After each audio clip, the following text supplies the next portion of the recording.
everybody, Wannabe Reviewer here, and welcome back to the Wannabe Podcast, episode 60. Before we begin this week's podcast, I just want to, really quickly explain what happened last week. It was the weirdest thing. Honestly, I had just finished recording with my buddy Terrific on, I want to say it was like Thursday evening, something like that. And we were, recording one of those Pokemon movie analysis sort of things. And I remember I even told him, there's something kind of weird with my throat. There's like a certain itchiness to it. Hopefully I'm not coming down with something. And sure enough, later that evening, I just started feeling really feverish, like really, really sick. And I don't know, I guess I must have come down with the flu, or maybe I already had the flu, but it just took a while to kick in. But during all of last week, I was just so sick that I think Friday, no lie, I slept for 18 out of the 24 hours of the day. No joke. I just kept falling asleep. And then I would kind of wake up and I would look at the time and I would be like, man, it's the middle of the day. I should really get up.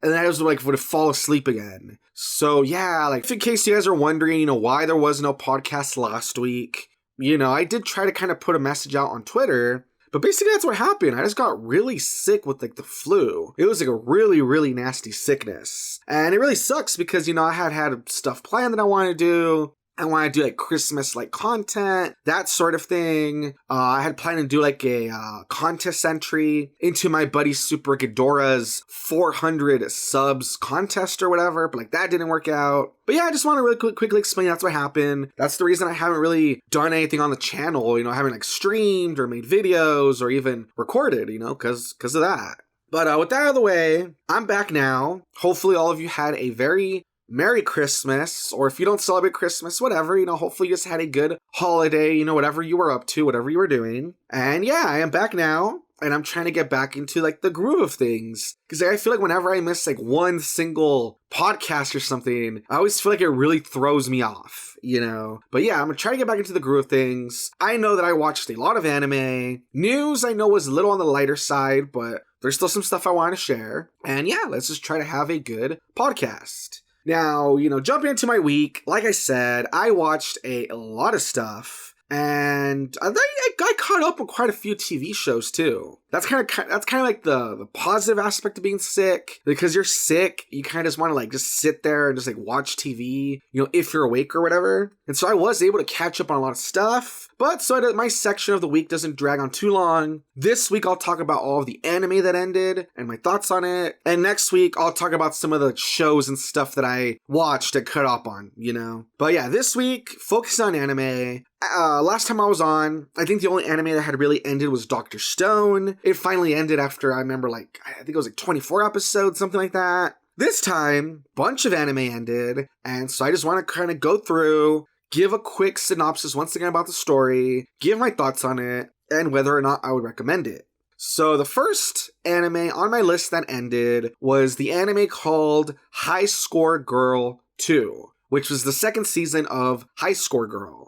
Now, for anyone who doesn't remember, High Score Girl, that's the one that I describe as being a rom-com sort of anime with a big focus on arcade fighting games. And sure enough, it's about this kid. During the first season, we see how he is a slacker, is all into arcade games, fighting games. He meets this girl in the arcade, and she's supposed to be this rich, perfect, stuck-up individual. And at first they don't like each other. They're kind of rivals in the arcade, but then they become to really get close. And they really bond over video games. And even though she never says a word, our main character always is able to tell what she's thinking and stuff. And yeah, in this second season, it was about them growing up, basically. It was about them being more mature, about to exit high school. And it was about the relationship and whether they want to take it to another level. Because, they definitely like each other. And it was about what they're gonna do with their lives.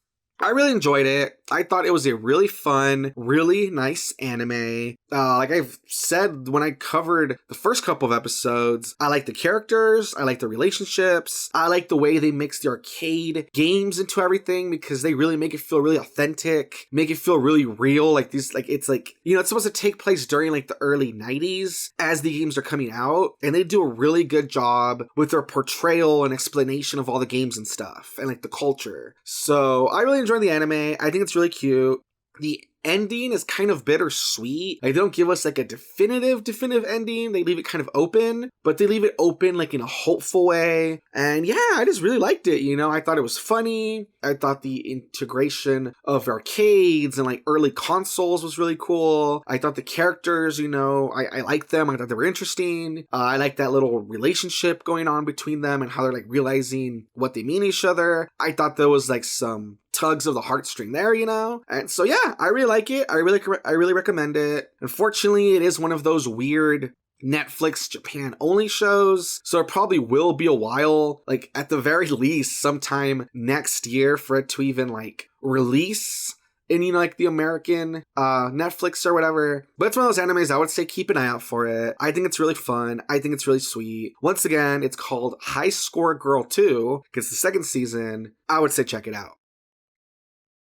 All right, we have a lot to go through, so, you know, trudging on ahead. The next anime that I want to talk about that ended was called Kemono Michi Rise Up. Now, this one, for anyone who doesn't remember, this is the one that I talked about that had to do with the pro wrestler, that he's about to fight his rival. He's thinking, you know, after I win this match, I'm going to go open like a pet store or whatever, because he has like a big affinity for animals. And for whatever reason, he gets called to another world. And the princess of this other world says, hey, I pulled you through this portal or whatever, because I need you to defeat all these demon beasts. Of course, our main character, being that he loves animals of all sorts of shape and size, and he doesn't want to kill demon beasts, he proceeds to suplex her, run away, and the whole anime basically becomes about him and his companions and the weird shenanigans they get into, because our main character wants to open a pet store to like really, you know, fix the gap between demon beasts and like humans or whatever. Like, he wants demon beasts to like be appreciated or whatever, and not just killed. And so it's all like the weird shenanigans he gets into, fighting all sorts of like beasts and taming them and dealing with people trying to kill beasts. And I don't know, it's a weird anime. I overall did enjoy it. I wouldn't call it the best show in the world, definitely not like a big headliner, but I think it is a fun show to just watch if you're looking for something silly and if you're looking for something a little bit different. You know, there was some gags I enjoyed, and I did think it was interesting to see our main character be like a total idiot that, I don't know, every time someone calls him like a demon beast slayer, he like suplexes them or throws them through a wall. I thought that was fun. His companions, I thought they were pretty fun because they're each really like one-track minded. Like, there's a girl, she's all about like money. She's always like scheming to like steal people's stuff and sell it. He has like this little like dragon princess girl that hangs out with him. She's all about food, that sort of thing. And I don't know, like, it was pretty funny. Like, there was gags I enjoyed here and there. So like overall, like I said, not a big headliner, but I guess if you're looking for something silly, just something easy to get through since it's only 12 episodes, and something that's a little bit different because it kind of messes with, you know, the idea of like a hero and an Isekai and that sort of thing. If you're looking for something just simple to watch like that, the Kemono Michi Rise Up, I guess I recommend it. You know, I don't like highly recommend it. I wouldn't say it's the best, but if you're looking for something simple to watch, then I think it's fun. So there you go. Moving on ahead, though, this next one is one that I would very highly recommend. It's hard to describe because I know a lot of people, basically, when they look at Beastars, they look at it, they go, oh, it's some CGI furry anime. And that's all they think about it. And they kind of write it off. And the thing is, I mean, yeah, it does kind of have like some furry elements to it. And yeah, CGI can be a bit weird to get used to at first, but Beastars, I think, is definitely worth watching. For anyone who doesn't know, you know, this is another one of those weird ones that's like a Netflix Japan exclusive, which means that it is going to be a while before like, the other regions can watch it. But I definitely think it's worth, you know, keeping an eye out for. Basically, it's this anime about a society kind of similar to, I've said it before, it's kind of like Zootopia, where carnivores live together with like herbivores. You know, we call them like predators and prey or whatever. And it's all about how there's this school, and when the show starts, there's like, I think it's like an alpaca student. He gets killed, and so everyone's kind of wary about, you know, who might have killed him. Was it a carnivore? We gotta, you know, keep an eye out for carnivores. They're dangerous, that sort of thing. And our main character, his name is Legoshi, and he's a wolf, and it's all about his place in this society. Because, I mean, the whole title, Beastars, the Beastar is kind of like the student that stands ahead, almost kind of like a valedictorian, that whoever becomes like the Beastar of their class, they're meant to become, influential in the world. And they're supposed to be like the top of the class, and they're supposed to be like a leader or whatever. And Legoshi, he is not that at all. Legoshi, despite being a very powerful wolf, he's always like really shy and keeps to himself and tries to hide his true power, that sort of thing. And on the opposite end of that, the one who seems like he should be the Beastar for their class is this, I want to say he's like a deer, and his name is Lewis. And despite being a herbivore, like the way he carries himself is very, I don't know, he has like a big presence and he like demands respect and he's like a huge leader and stuff. And yeah, it's just about like kind of like the weird goings on of the school, I guess. We see that Legoshi, during like the first episode, he attacks this rabbit girl and he meant to like eat her. But luckily he is able to control himself. And so the rest of the series is kind of about him dealing with like his inner predator and how he kind of falls in love with the rabbit girl because he kind of goes to visit her to apologize, ends up falling in love with her. And there's like this weird dynamic of like, can predators and prey be in that sort of relationship? And, like he loves her, but at the same time, does he really love her? Or is part of it that he kind of wants to eat her? Is like his feelings are mixed, that sort of thing? It's hard to describe, but basically, like I've said before, it's a lot like Zootopia. So it's like take Zootopia, but crank it up a little bit to like deal with more mature stuff. Like, death and people eating each other and like relationships and that sort of thing. And it's a very interesting anime. I really enjoyed watching it every week. Every week I was really interested to see where it would go. And yeah, it's just a very interesting world that they craft. You'd have to watch it for yourself. Like I said, unfortunately, it is one of those weird Netflix Japan sort of things. When it will hit other regions, I don't know. If you can keep an eye out for Beastars, I recommend it. I think it's a really interesting anime. I wasn't expecting, I don't know what to expect when I first saw it. It just seems so weird, but it definitely has like a lot of things going on. And the characters and their interactions and like the world and everything, very interesting. I highly recommend it. So there you go. Alrighty, moving on the opposite end of that, this next one is one that I would not recommend. And honestly, I would say this is probably like my biggest disappointment this season. It's a little anime called, like the Japanese is something like Orisuki or something like that. In English, it translates to, Are You the Only One Who Loves Me? For anyone who remembers, I did enjoy like the first like 3 episodes of it perhaps, because it's this anime about this guy that he seems like your typical rom-com protagonist. He's very like innocent and very oblivious, and there's all these girls that look like they're in love with him and he doesn't know what's happening, blah blah blah. Then of course, like at the end of like the first episode, they flip it on its head, which I thought was very interesting, and we discover that he's been faking it the whole time. And so when these girls confess that they're not in love with him, they're actually in love with his best friend. I thought it was really interesting because we discover that the guy's been faking it the whole time. We discover he's a bit of an asshole and that he's like, fine, whatever, I'll help these 2 girls out, and whichever one doesn't end up with my best friend, I'll keep her for myself. I don't know, it just seemed very interesting, these first 3 episodes, because the character was manipulative, he wasn't as oblivious as you think, he was always scheming stuff, and I don't know, this girl reveals that she's in love with him, and she's this girl that's kind of a stalker, and so like the relationship between them was kind of interesting, because he can't stand her, and he doesn't really want to be around her, but she's in love with him, and she's kind of, pulling the strings in the background to get things to be her way. So like the first 3 episodes are very interesting. It felt like you were watching like a rom-com turn on its head, and I liked it, I thought it was cool. I wanted to see where the show would go. But then, after like the first 3 or 4 episodes, like the series just loses all of its edge.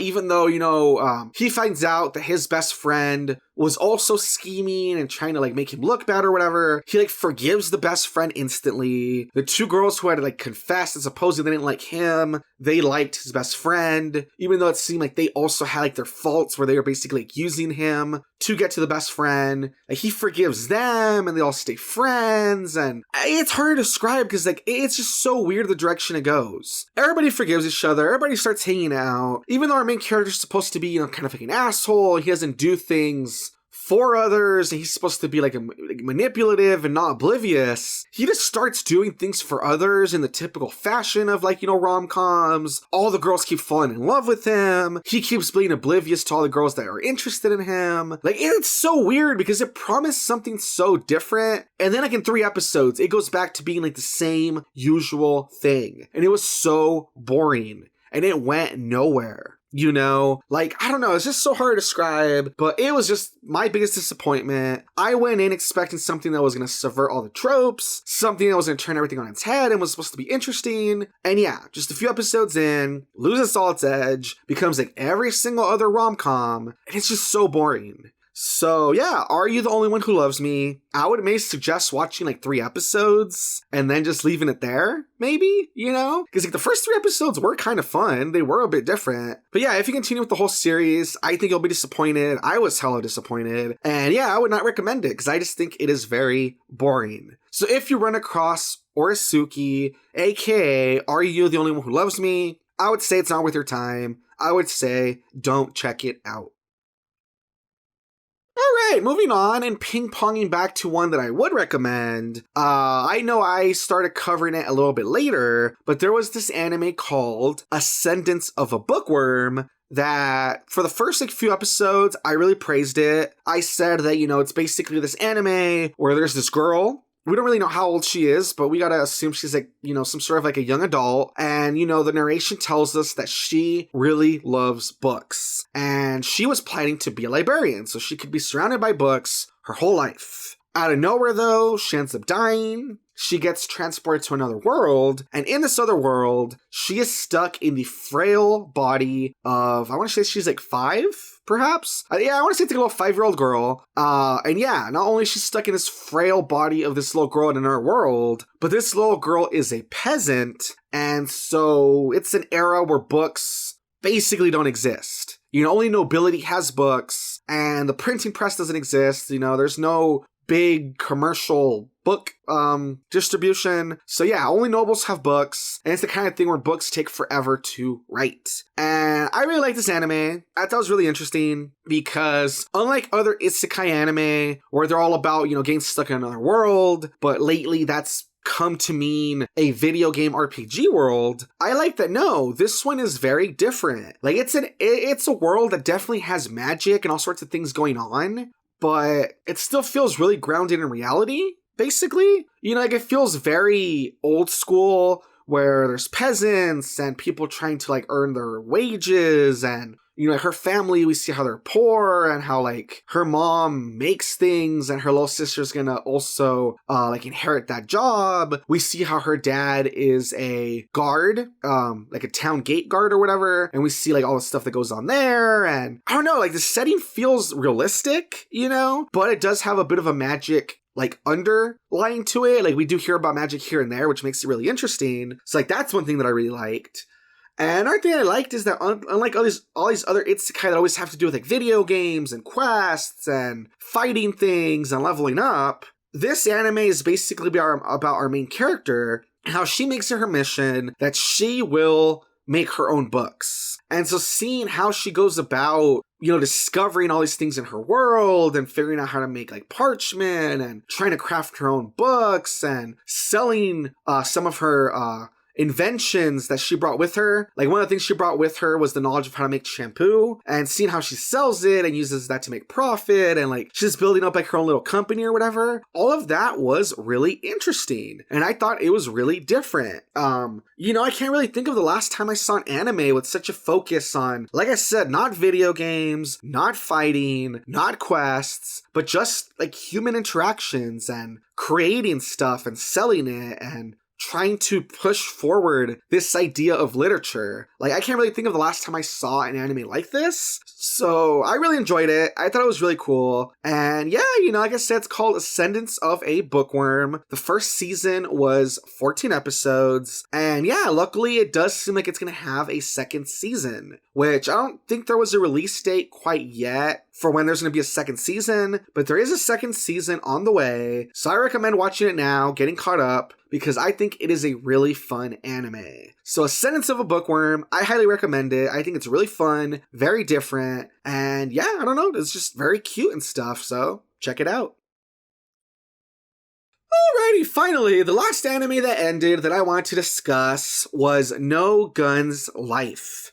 Now, don't get this one confused. This one isn't about the girls in the club shooting the rifles. That one is called Rifle is Beautiful. No Gun's Life is the one about the detective with the head for a gun. Which, yeah, it sounds really over the top. It sounds really cheesy, but it actually ended up being a really good, anime series, season, whatever you want to call it. Basically, we don't really know too much about our main character. We don't really know, too much about where he comes from or his history or anything. But what we do know is that this is a world, it's some sort of a dystopian future where I guess for some war, people got experimented on, and these people that have robotic limbs and weapons and stuff, they're called Extended. And our main character, he's one of these Extended that I guess served during some war or something. And he now lives his days as a detective. And this season, basically what it follows the main character. It shows his investigating of the criminal underground. He has these two kids that work with him. The girl, her name is Mary. And basically she's a robotic mechanic / doctor or whatever. She knows how to deal with people that have robotic limbs and stuff. And she provides cheap services and operations. It's that's really cool. And then the other kid that works with our main character,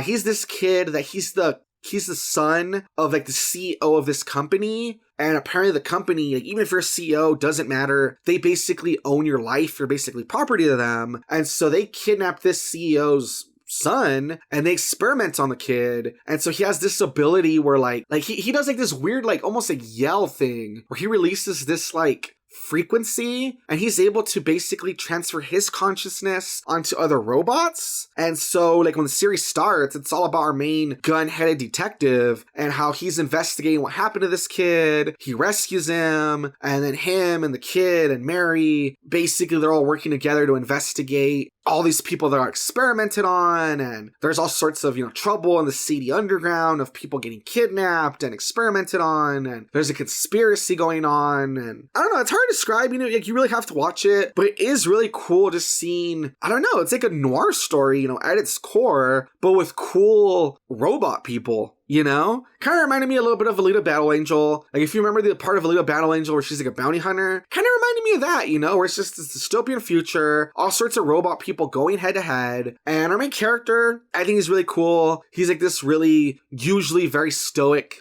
gun guy. And I don't know, the way he interacts with the kids is cool because you can see he really cares for them. And he's just this guy who really does this thing to keep the neighborhood safe, I really like that. And as silly as it sounds, just having a character who has a gun for a head, it's just a really cool, I don't know, it's a really cool aesthetic, honestly. So I really enjoyed it, And as soon as the first season ended, they announced there was going to be a second season. So that was really cool. So yeah, I'm looking forward to more. I think that's awesome. And yeah, as weird as it may sound, if you enjoy detective stories or noir stories, or I said, kind of that part of Little Battle Angel where she's a bounty hunter and you saw these robot people going head to head. If you enjoy those types of stories, then I definitely recommend No Gun's Life. It might sound silly because the main character is this gun for a head guy, but it's actually a really cool, really fun anime. So I recommend it. Alrighty guys, really quickly before we move on, I was just checking my notes, making sure that I was truthful about each of the seasons that got a second season or whatever. And I don't remember if I forgot to mention Beastars, but yeah, Beastars, as soon as the first 12 episodes ended, in fact, the last episode, it even says, see you during the second season. So Beastars has a second season, coming up. Are You the Only One Who Loves Me? Even though I don't think it's worth watching, if for whatever reason you are curious or you do want to watch more, it doesn't necessarily have a second season, but it does have a follow-up OVA coming out. So just thought I'd throw that out there. Ascendance of a Bookworm does have a second season. That was confirmed. No Gun's Life, sure enough, does have a second season. That has been confirmed. Out of the ones that I watched that didn't have like a definitive ending, Kemono Michi is the only one that hasn't been confirmed to come back, which I guess is fine because it's just like a comedy thing, where they continue to like really go with it or not doesn't really matter. The ending felt kind of definitive if they choose to cut it there, But for anyone who was wondering though, High Score Girl 2 is done. Kemono Michi Rise Up hasn't been confirmed. Everything else on the list, such as Beastars, Ascendance of a Bookworm, No Gun's Life, and Orisuki, they should have more episodes coming up. So really quickly, before we move on, just wanted to share that real quick. Alrighty guys, with that being said, that's it for my week. As I said, there was a lot of like other like animated series and like that sort of thing that I caught up on, but because I don't want my week to just keep going forever, I decided that this week will be all about, a lot of the anime that ended, and then next week I'll talk about some of the other stuff, because there should still be like 1 or 2 anime that are ending, but it's not as many, so next week I'll put all of that together, Transferring over to the news, we got a few news stories. Honestly, I feel like there wasn't too many. I don't know, I just feel like it's been kind of a slow week, I guess because like the holidays and stuff. But there was still some news that I wanted to share. For instance, when it comes to our first news story, as the title of the article states, Final Fantasy VII Remake demo and Patapon 2 Remastered PlayStation Store listings leaked. Now, I'll admit, I don't know too much about Patapon. I do believe I did play it back on the PSP back in the day. Like, looking at the images and stuff, I remember having a hacked PSP, and I do want to say I did play it at some point. I want to say it's like a little rhythm game or something, but I'm not too familiar with it. But really quickly getting that out of the way, if you like that Patapon series or whatever, which I have heard some people do, then yeah, one of the parts of the news story is that Patapon 2 is getting a remastered version, and I guess that got leaked, on the PlayStation Store, so that's kind of cool. The other thing that got leaked, which is kind of like the bigger story, is that, Final Fantasy VII, the remake, it's coming out March 3rd, 2020, which is, pretty, like, it's coming pretty soon, but I guess it got leaked that there's going to be some sort of like a demo first, so that's kind of cool, Like, I know even though I played Final Fantasy 15, and even though I did enjoy it and stuff, I still thought that, like, being able to check out the demo was kind of cool. Like, I always thought that was kind of, I don't know, I think whenever they give you a chance for a demo, that's really fun, And so, hearing that there's a demo coming out, if they give you a chance to go hands-on, and if it's the kind of demo where maybe what you play gets transferred into the game, then that is kind of cool, And so I just hope that they release it soon, because if the game is coming out, like I said, March 3rd, then we're getting pretty close. So hopefully we get it like next month or something in January. I think that'd be kind of cool. So there you go. Alrighty, moving on to movie news. The first movie news story I want to share, it's quite a ridiculous one. Like, oh man, ever since I saw the preview for this movie, I have been wanting to watch it because it just looks so over the top and crazy. I just want to I don't know, it just looks ridiculous and I do want to check it out, but I haven't really had a chance because, of the whole being sick thing. But yeah, for anyone who doesn't know, apparently the Cats movie is not doing very well. Like, from what I heard, the reviews are really bad. Box office wise, it did very bad. Critics hated it, people hated it, all sorts of things. And it gets even weirder because, as the title of the article states, in an unprecedented move, Universal is sending theaters a patched version of Cats. Which, yeah, you heard that right. Like, patches are something that are pretty familiar with, like, video games. Basically, a patch is something that gets released after the fact, so that there's something, like a bug or a glitch or, some sort of issue, the patch fixes that. And like I said, with video games, it makes sense, because maybe as you play, it's discovered that there's something wrong with the game. But a movie, you basically expect it to be completed when it hits theaters, but apparently no. Apparently they released the movie in a really crappy, version or whatever that needs a patch. And yeah, if you read about it, it's really funny because someone who reviewed Cats, I'm not going to read the whole thing, it's like a really long paragraph or whatever, but basically they describe how there's a part where there's a guy in the Cat's costume, basically, standing among the cat people. because like the CGI isn't working. And there's another part where Judi Dench, she plays a character, and there's like one scene where everything's fine, her hand and everything looks all fluffy and blonde, the way that her cat character's supposed to look. But then the next scene, all you see is like her regular hand, and you can see like the wedding ring on her finger. And I don't know, I've just heard like the weirdest thing where like textures are all over the place. Fur that's supposed to be there like isn't in there for some reason. Like I've heard the faces don't match up sometimes. I've heard that sometimes like the scaling of like the cats and like the size they are is really weird. Although I don't know if the patch is necessarily supposed to fix that, but I've heard all sorts of weird things. This movie sounds like a huge mess, and I don't know, like that's kind of the reason I want to watch it, because it just sounds so terrible. I kind of wouldn't mind watching it, just to see how bad it gets. But yeah, there you go. If you ever wondered if there would be a patch for a movie the same way they do for video games, Cats managed to need it somehow. I mean, it makes you wonder what happened the first time. It makes you wonder how they dropped the ball so hard, but there you go. Alrighty, moving on to my second piece of movie news. This one's a pretty short one. I mean, it's just an announcement, but I thought it was an interesting one, and I just wanted to point it out. But as the title of the article states, Jackass 4 is officially happening, gets 2021 release date. And yeah, I mean, the reason I thought this was interesting, I thought for sure the Jackass movie series was done. I don't remember when they released Jackass 3. I want to say maybe it was like 2010 or something. I actually don't remember. But yeah, I know after that, they released a spin-off movie, Bad Grandpa, and it was kind of more, subdued. It wasn't really that much about like stunts. It was more about like the humor of him, like of Johnny Knoxville dressed up. And I mean, there was some stunts, but it was more like, I don't know. I mean, the stunts in Jackass are like really dangerous, and these are more calm, if that makes sense. Like I said, it was more of like a comedy movie than like a stunt movie. And yeah, I thought for sure they were done, because not only did one of the cast members die, but I heard during Jackass 3,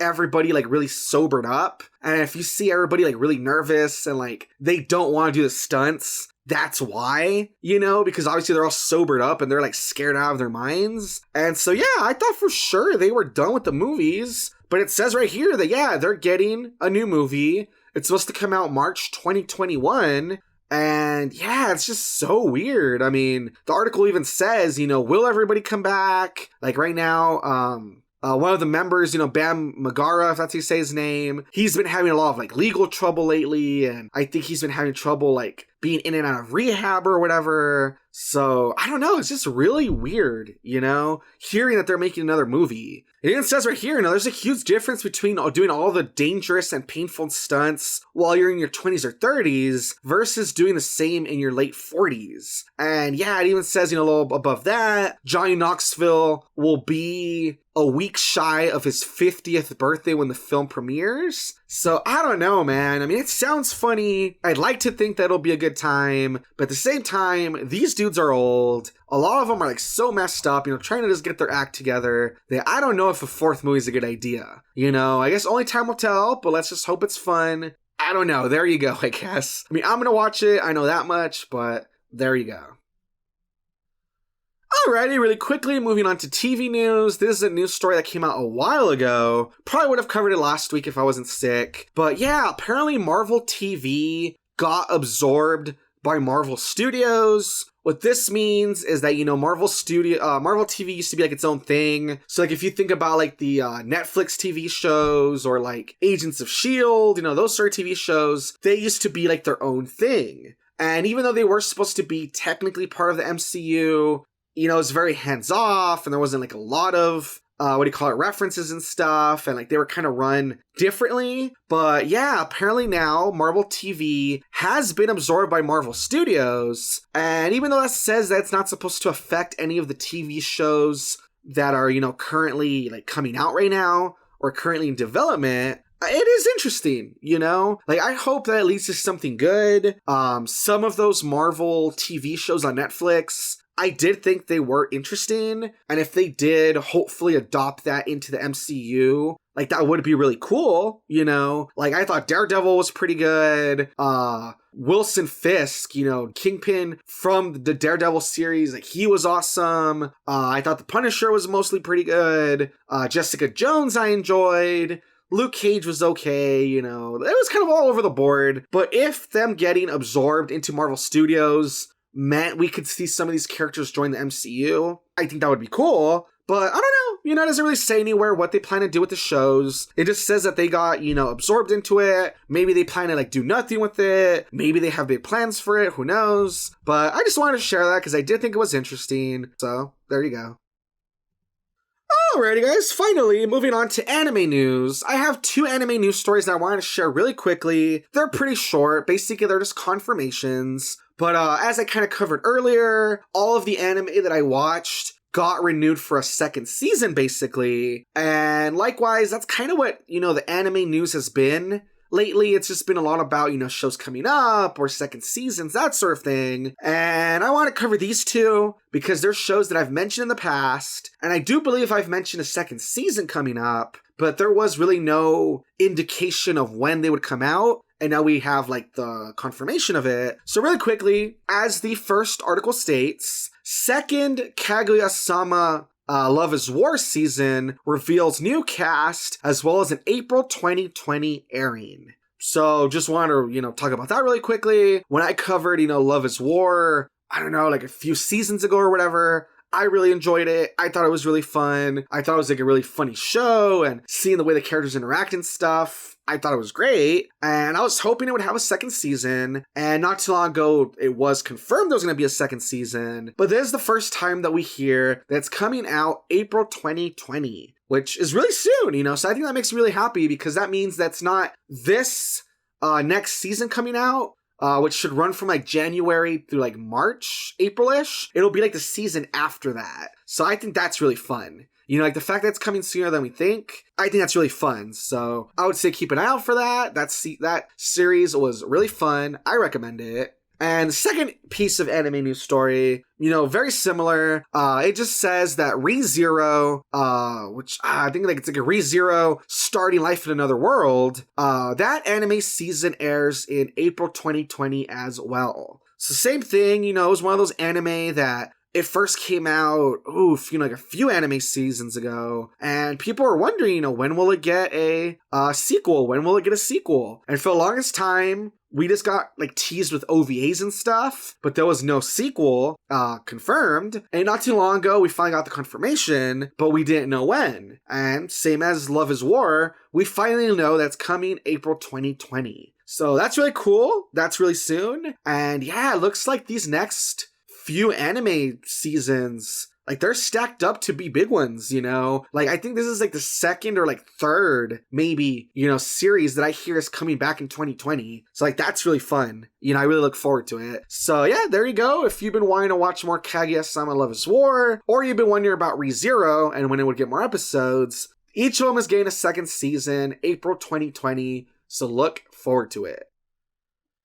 Alrighty guys, with that being said, that wraps up our news week. Even though I do feel like it was a bit shorter of a news week, there wasn't a lot of video game news stories, for instance, or TV news stories, that sort of thing. I still hope you guys enjoyed my coverage of the news nonetheless. Hopefully it was something you guys found entertaining or informative, that sort of thing. And yeah, it is the holidays, so it kind of makes sense. Maybe we won't have a lot of big stories until next year, so it is what it is, But with that being said, I think it's time to transfer over to the last section of the podcast, which is, of course, our content creator spotlight.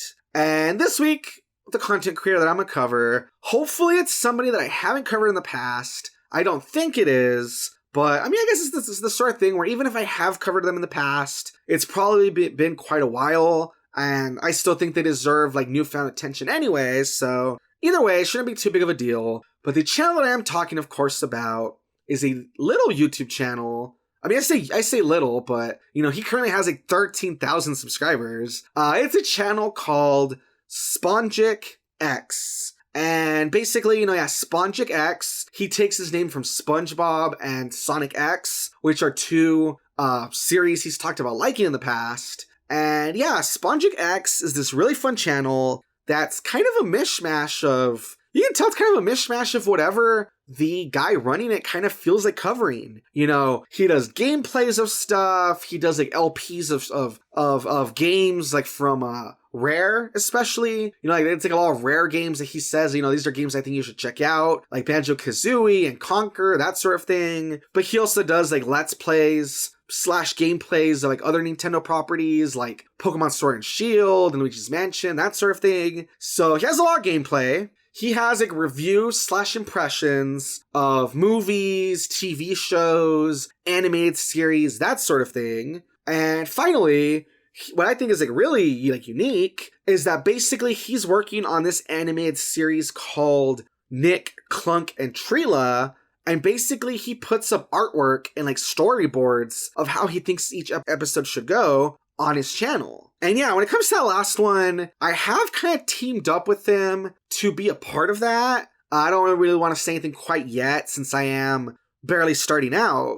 But yeah, man, I mean, that TV series that he has planned out, he has it planned out in great detail. I mean, I think the last thing he uploaded not too long ago was basically like a preview of episode 29. Like, you know, he's really planned it out like quite a bit, you know. And yeah, I mean, I don't really know what to say. Even though it feels like a mishmash of stuff, you can just tell that the guy running this channel is a big fan of animation, big fan of like video games and stuff. And it's just fun being on his channel, you know? Whether you're looking at his, like, gameplay of stuff, and you can see that he's sharing games that he's really passionate about, or you're hearing his, like, review / like, you know, impressions of things, or he's sharing, you know, like, the storyboards and, like, all the details of his animated show that he wants to get off the ground. It's just a really fun YouTube channel. So yeah, like once again, even though he doesn't need my help at all, since he is sitting at like 13,000 subscribers, SpongicX is my content creator for this week. I say check him out. You know, give him some likes, some comments, some subscribes, you know, all that good stuff. And as always, you know, if you check him out, give him some love, tell him the Wannabe Reviewer sent you. He has some awesome stuff over there. Really passionate guy. Check him out. There we go. Alrighty, guys, and with that being said, that brings us to the end of another podcast. That is one more in the bag. As I said, you know, unfortunately, I haven't really been able to work on a lot of stuff because I had been sick. But hopefully, for sure, once the holidays are over, beginning of next year, I'm gonna, like, you know, really get to work, put a lot of content forward, and I'll even put out a video before that showing, like, the new changes I want to do to the channel. Hopefully you guys agree. Hopefully you guys look forward to that. And yeah, with that being said, guys, I don't know, man. I'm still trying to get over the illness a little bit. I do have a little bit of, like, a cough still. I don't know if you can, like, really tell during the podcast, but I'm doing my best to get better. I really want to get back to work, create all sorts of things. And until then, you know, I'll try to be streaming maybe during this upcoming week. Probably try to stream on like Monday or Tuesday. We'll see how that goes. And yeah, like I said, once the holidays are over, I'm getting back to work. Until then, you know, my name is Wannabe Reviewer. I will try my best to be back here next week for podcast episode 61. Hope you guys have a wonderful week. I'll see you guys next time.